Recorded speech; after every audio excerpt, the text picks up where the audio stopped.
You'll have to fend for yourself, kid. Those words were spat out by Douglas with a smirk on his face, the same one he wore when he told one of his humiliating jokes at dinner. Only this time, it wasn't a joke. It was real life. And I was the protagonist.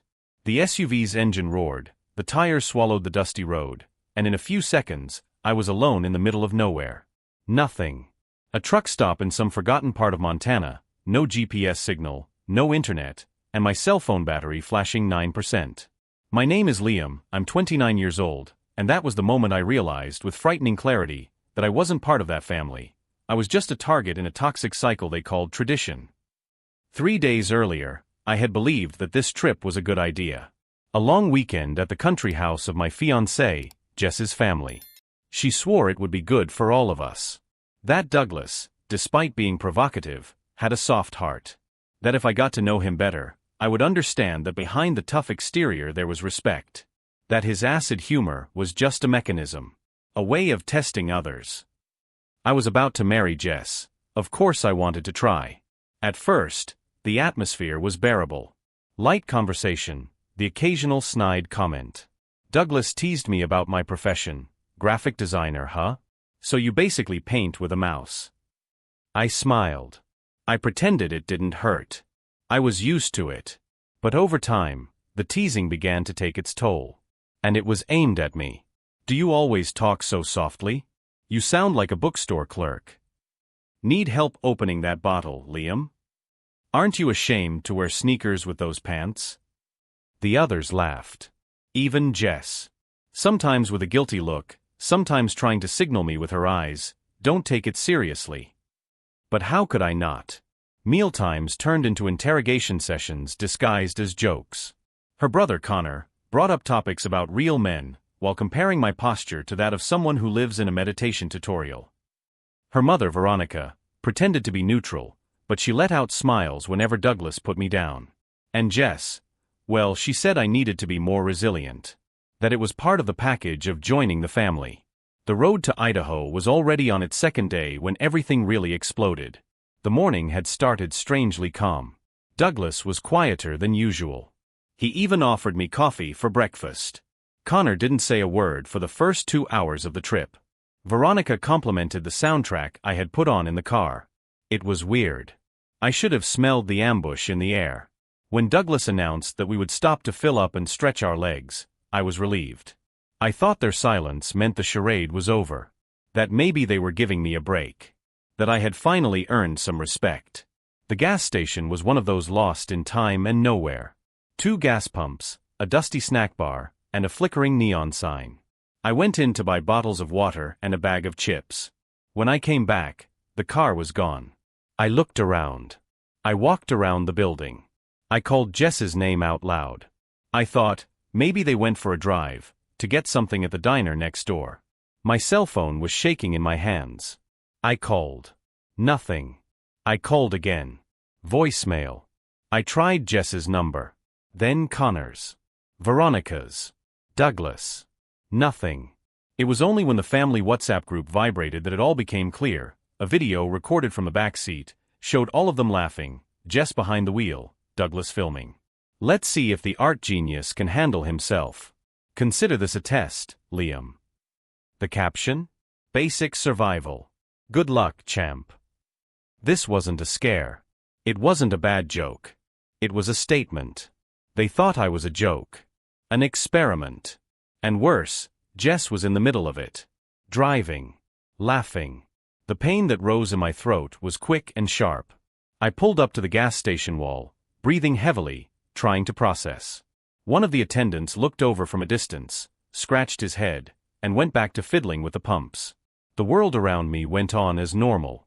No one there knew that I had just been abandoned like a dog on the side of the road. The convenience store clerk, a skinny girl with faded pink hair and deep-set eyes, looked me up and down. "Everything okay?" she asked. I took a deep breath. "I think I've been left behind." The words came out weak, almost choked. She frowned. "What do you mean? Like really?" I nodded. I tried to force a smile, but all I could feel was my face shaking. "Is there anyone you can call?" I thought about my contact list. My parents lived in Florida and hadn't spoken to me since I decided to quit my job at the bank to pursue a career in design. My friends were scattered busy, living lives that didn't include rescuing a friend abandoned in the middle of the country. No. No one. She bit her lower lip. You can wait in here if you want. It'll cool down soon. I sat down on the floor against the beverage refrigerator. The cold surface contrasted with the heat of shame and anger growing inside me. I relived every comment, every laugh, every time I was told, "You're too sensitive." Was this what they called a test? Was this love? Was this family? What I didn't know at that exact moment was that this was ground zero. Not of my failure, but of my reconstruction. There, among expired soda bottles and flickering fluorescent lights, a version of myself that I didn't yet know was born. If you've ever been made to feel like an idiot by someone who swore they loved you, or if you've ever been doubted because you chose not to shout, then you'll want to keep listening to this. And of course, if this story has hooked you so far, don't forget to subscribe to the channel. What comes next will make it clear that sometimes, being abandoned isn't the end. It's just the beginning. Because while Douglas laughed with his children, thinking he had won, he had no idea what I was about to discover in that little town, and how it would change everything. Douglas Wilson had always been the kind of man who dominated any room with the sound of his voice. He was the head of his own engineering company, a charismatic businessman, but he treated every interaction like a negotiation. Every conversation with him felt like a test in disguise. Every family dinner was an interview. With Douglas, you were never really safe, just on probation. With me, it started from the first meeting. Jess and I had been together for 7 months when I was introduced to him. Firm handshake, direct gaze, smile that looked more like a silent assessment. "So you're the artist," he said, dragging out the A as if it were an offense. Jess always had peculiar taste. She laughed nervously. I laughed too. But right there, something closed. Over the months, it became clear that Douglas didn't respect me. To him, I was unstable, weak, untrustworthy. Creative people are too sensitive, he would say between the lines. He saw the world as a constant battle between the dominant and the dominated. And in the script he wrote, I wasn't even good enough to be the antagonist, I was just comic relief. Connor, the eldest son, was a carbon copy of his father, except that his cruelty was more juvenile. He loved playing the older brother, who found everything that annoyed me funny. Once, he put laxative in my energy drink before a family game at the park. Another time, he changed the settings on my laptop to Chinese and then pretended he didn't know how to fix it. Always the same excuse, "Relax, man, it's just a joke." Veronica, the mother, was the kind of woman who kept the house in order and her mouth shut. When Douglas mocked me in front of others, she smiled without showing her teeth. She had that look of someone who observes chaos but prefers not to get involved. The kind of silence that hurts more than a slap. Jess was the confusing link. When we were alone, she was sweet, protective, loving. She defended my work, my sensitivity, my life choices. But just being in the presence of her parents was enough to transform her. She laughed at their jokes. She corrected my posture. And when I tried to point out the toxicity of their comments, she would respond with, "You need to learn to deal with them better. They're just like that." She wasn't a bad person. But she was weak around them. And on that morning when they left me behind, it became clear, she had chosen her side. As I stared at my reflection in the broken mirrors of the gas station bathroom, I felt the questions building in my throat. Why? What kind of father abandons his son-in-law in an unfamiliar city just to see if he can fend for himself? What kind of woman drives away from the man she says she loves and leaves him alone on the side of the road? My head was spinning. I couldn't decide if I was more angry at Douglas or disappointed in Jess. I went back to the store. The employee, Ashley, offered me an old iPhone charger that someone had left behind. I turned on my phone and checked my messages. No missed calls. No attempts to contact me. Just a new message from Douglas. Ever thought about how you're going to explain this to your future grandchildren? Your grandpa was left in the woods because he couldn't build a fire. It'll be a classic. I deleted the message without replying. Because there, amid the poisonous irony, I understood the real game. Douglas didn't just want to humiliate me, he wanted to mold me. He wanted me to come crawling back, acknowledging that I had failed as a man. He wanted a lesson to pass on. An example. The weak one who gave in. But that's not what he was going to get. I took a piece of paper and wrote a list of everything I had with me. $36 in cash. A debit card with a little over $100. A cell phone with 8% battery and no signal. A bottle of water. A bag of chips. And a decision. I wasn't going to call. I wasn't going to apologize. I wasn't going to beg for redemption. Douglas could think he had one. But the truth? This was the beginning of the end of his power over me. The sun began to set. Ashley asked if I needed a place to sleep. There's a bed and breakfast about a 10-minute walk away, she said, scribbling a map on a piece of paper. It's at the top of that hill. I slung my backpack over my shoulders, thanked her, and set off down the dirt road. With every step, I left behind the image of the complacent fiancé who accepted jokes. With every step, a new Liam was formed. When I arrived at the inn, an old mansion with a wooden sign and the smell of burnt coffee, I met the owner, Margaret. A widow in her 60s, she had eyes that had seen too much. "You look lost," she said as she opened the door. "Maybe," I replied. "Or maybe I've just been thrown off course." She offered me the cheapest room. Hard bed, cramped bathroom.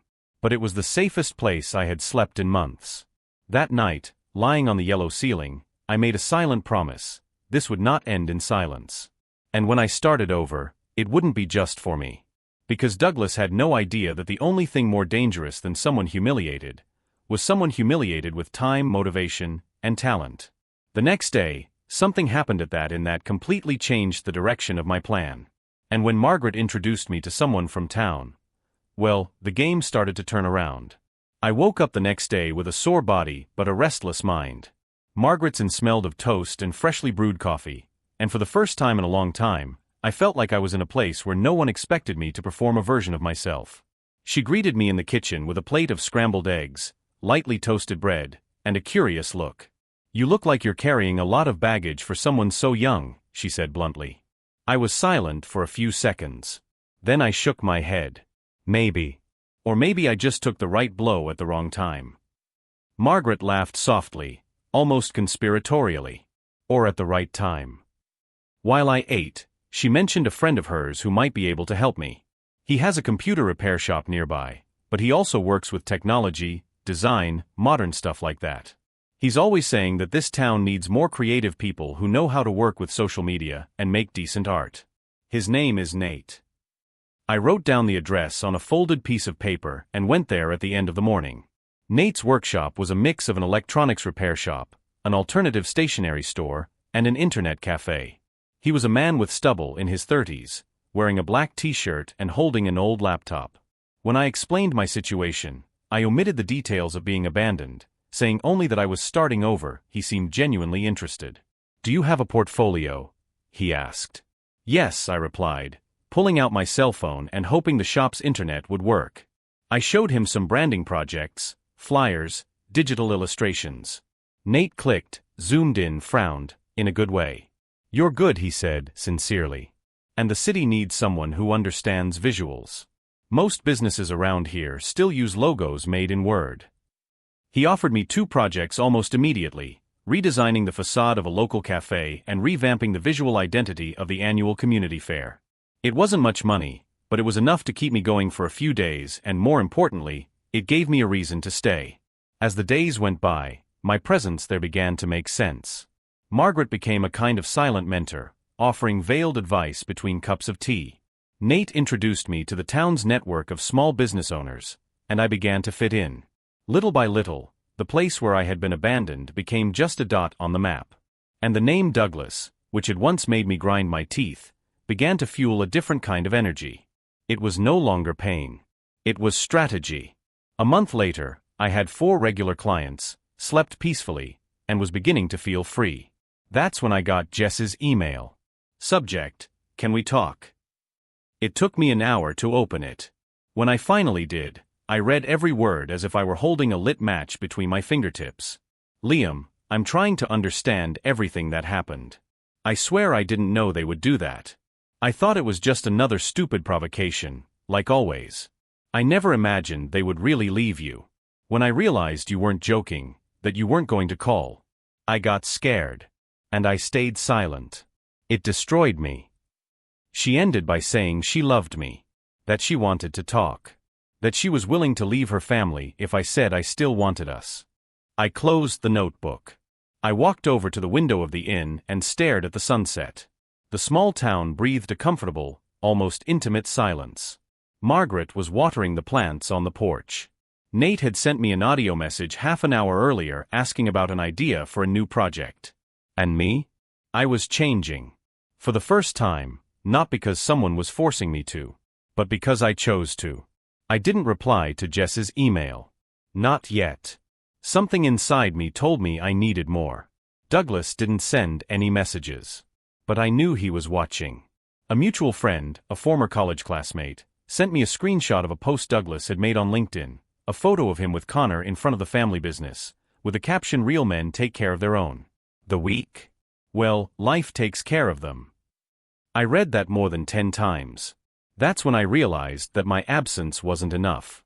I didn't just want to disappear, I wanted to expose him. To show that what he tried to use as humiliation would become the engine of my rise. That being left in the middle of nowhere didn't destroy me, it made me. Douglas fed off control. Off narrative. He used words as levers, jokes as weapons, and silence as a trench. And now, he needed to understand that his story wasn't the only version of the facts. The following week, I talked to Nate about a personal project. A platform that mixed design and storytelling. Something that could give a voice to people who, like me, had been silenced in the name of family, tradition, or character building. Something with reach. Something that could grow, and make people uncomfortable. You want to turn your experience into content? Nate asked, curious. Not just content, I said. Into a tool. Into a weapon. And that's exactly what we did. But the real point of no return came on a rainy afternoon when I got an unexpected call. Margaret answered the phone and came up with a message, "There's a man in the front room asking for you." I went downstairs. Douglas was there. Sitting. Cross-legged. He looked at me as if nothing had happened. "We need to talk."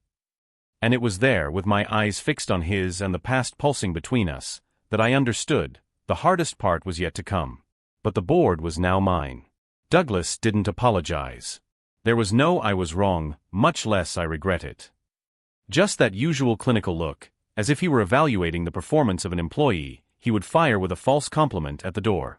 When I faced him, standing in the reception area of the inn, he opened his arms with a neutral smile, as if nothing had happened. "You survived." "Impressive," he said, as if commenting on the weather.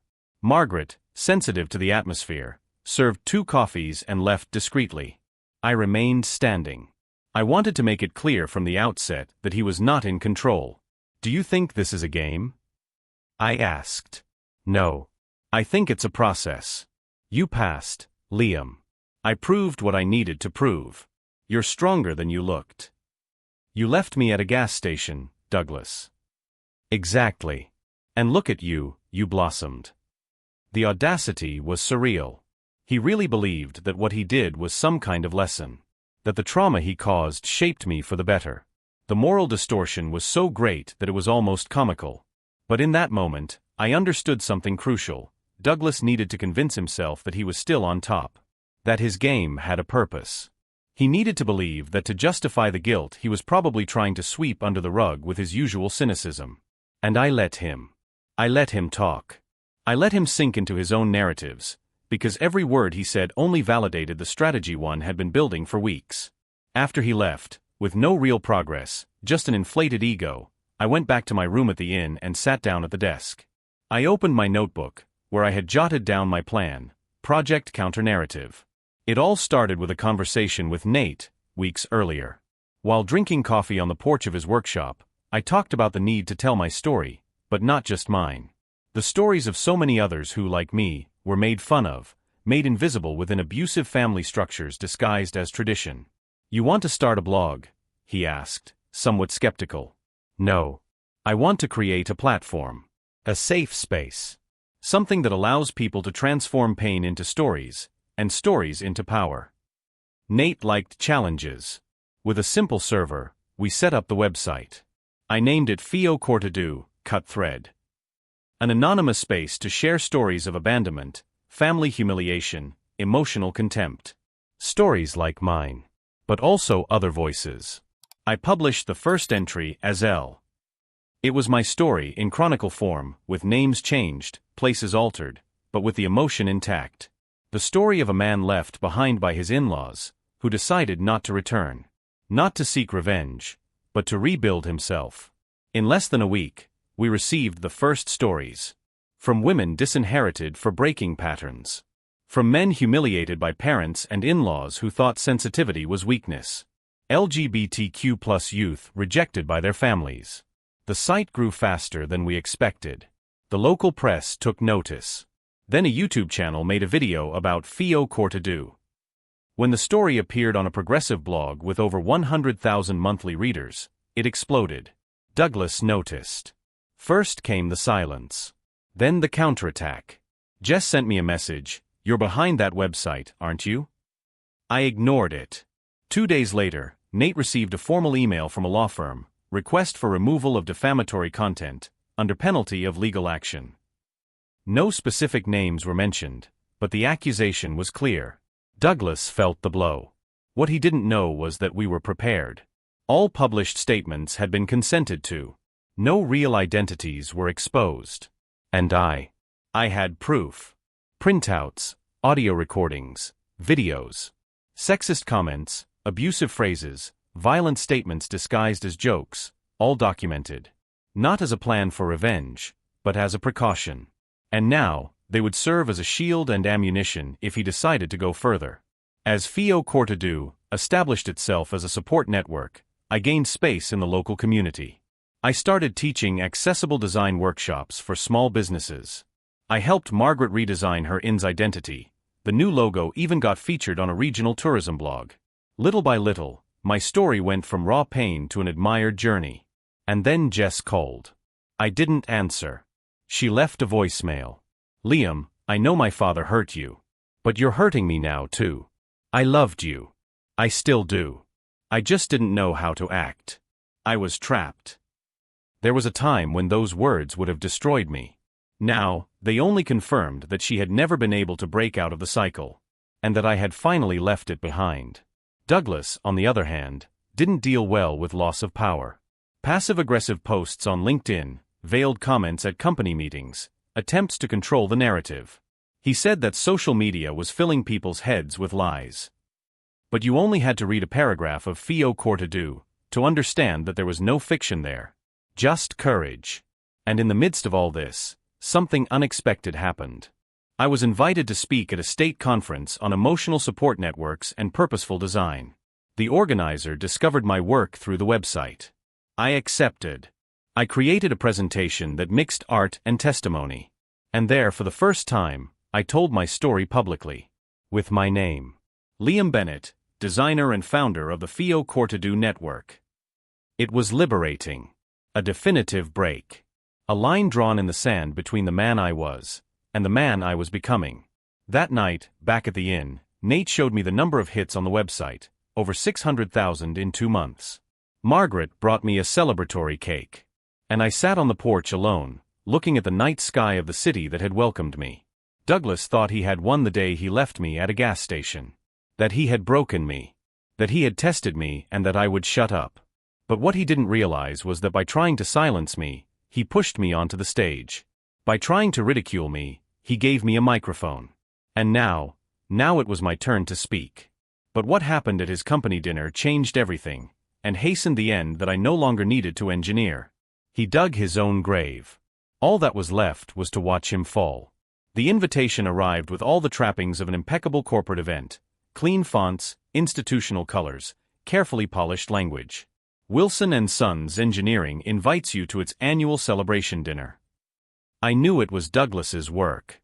Not because of the design, someone clearly took care of that for him, but because of the subtext. There was a clear attempt to reconstruct the narrative. Ignore the scandal, erase the public scar, and pretend that everything was going according to plan. Forced elegance. Control. His signature on every pixel.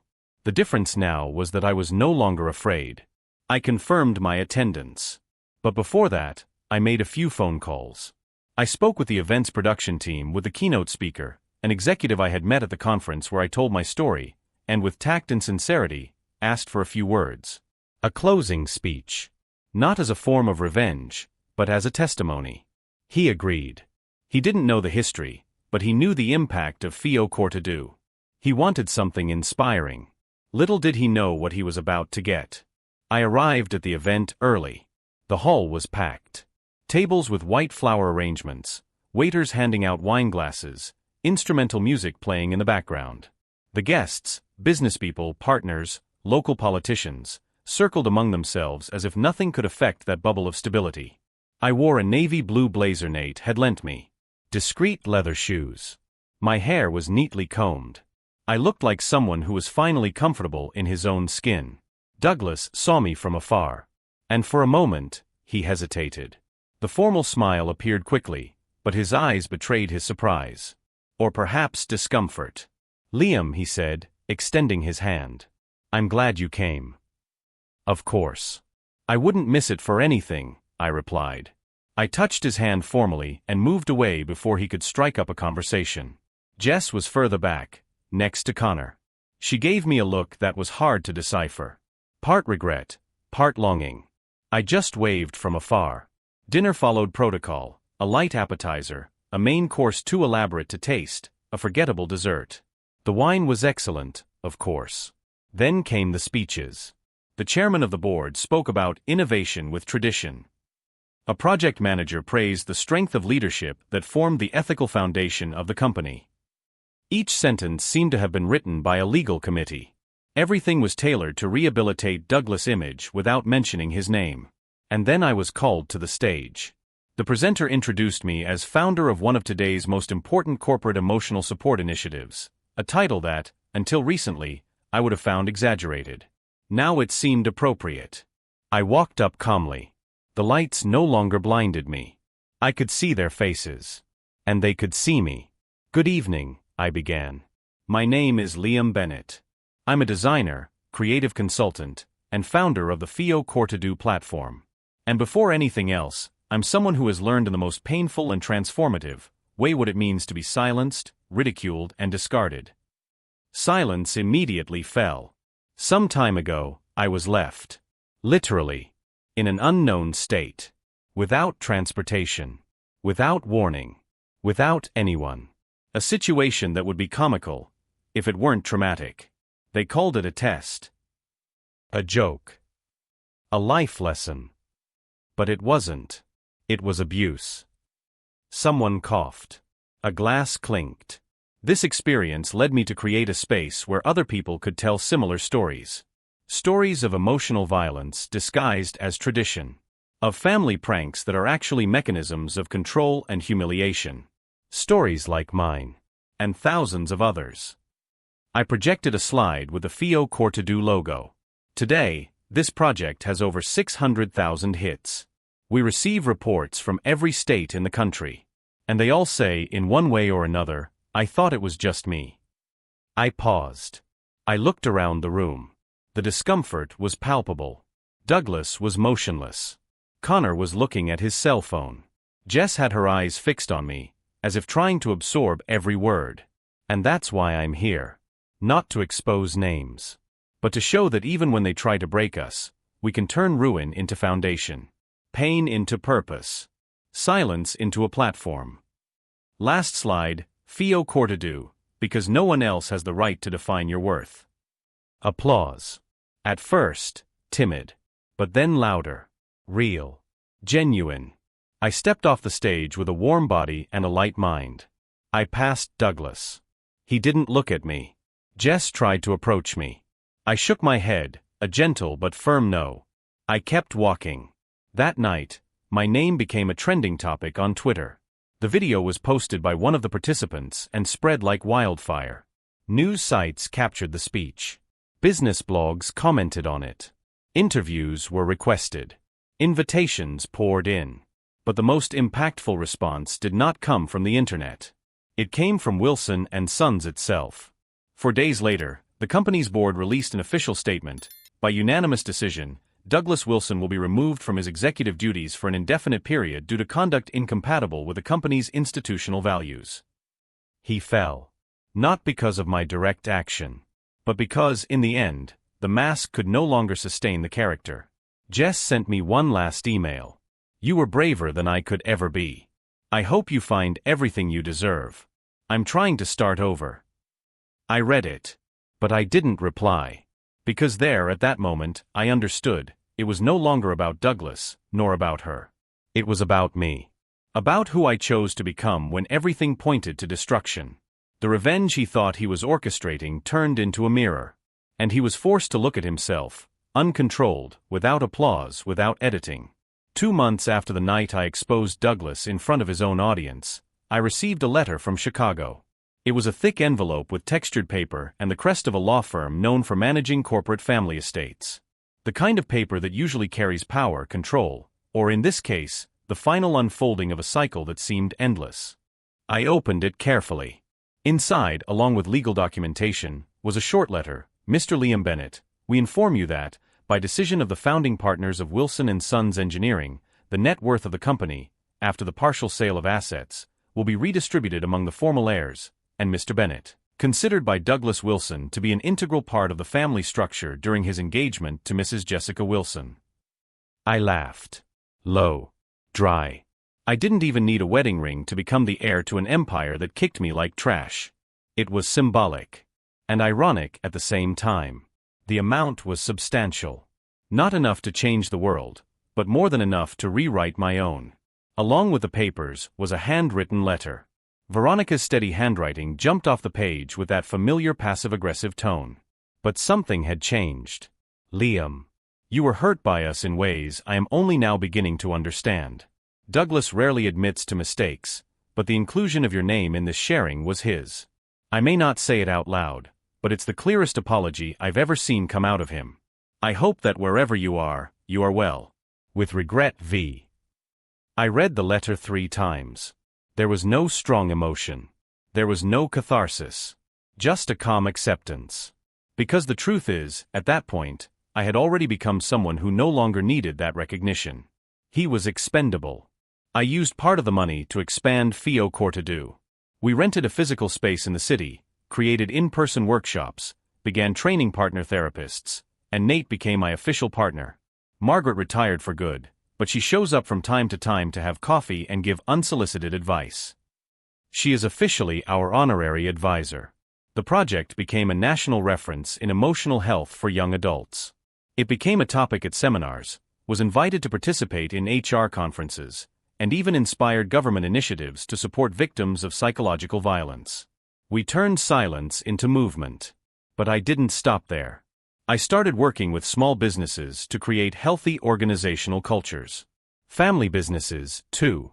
The irony was with me. I, shaped by the emotional failure of one of these structures, was now helping others not to repeat the same cycle. And it was precisely this critical, honest, and sensitive perspective that made my work valued. The last time I saw Jessica was at a design event in Denver. She was with a group of coworkers, and she saw me before I saw her. She approached me cautiously. Her gaze was different. No guilt, no arrogance. Just tiredness and a certain kind of peace. You did it, she said with a shy smile. Yes, I replied. And you? I'm trying. Still learning what's truly mine and what they put in me. We said goodbye there. No promises, no reconciliation. Just mutual recognition that we had survived. And that our past versions had died at that gas station along with the old illusion of family. Today, I live in a light-colored wooden house with large windows facing east. I wake up with the sun. I have a dog named Cedar, a bookshelf full of underlined books, and a hammock where I write my weekly columns. Sometimes I receive letters from readers. Sometimes, just silence. And both are welcome. I have learned to value emptiness not as absence, but as space. I still dream sometimes of the dirt road in Wyoming, the clear sky, the sound of the wind. But when I wake up, I know that moment no longer defines me. He pushed me. He broke me. He shaped me. But I was the one who chose what to do with the pieces. As for Douglas, the last I heard was in a newspaper article. He had officially left the company, citing health reasons. No statement. No attempt to contact me. Maybe because, deep down, he knew there was no going back. And you know what? I'm grateful. I'm grateful that he left me in that unknown state, because that's where I started to find myself. It was when no one looked for me that I learned to listen to myself. It was when I was excluded that I discovered I could include myself in the places I would build for myself. If you've made it this far, and this story has touched you in some way, breathe. You too can rebuild yourself. You too can break the cycle. And when you're ready, I invite you to stay here. Subscribe to the channel and follow our videos. Because here, we don't wait for redemption, we create new beginnings. And if someone ever tells you that leaving you behind was for your own good, remember, your good begins when you choose for yourself. And no one else.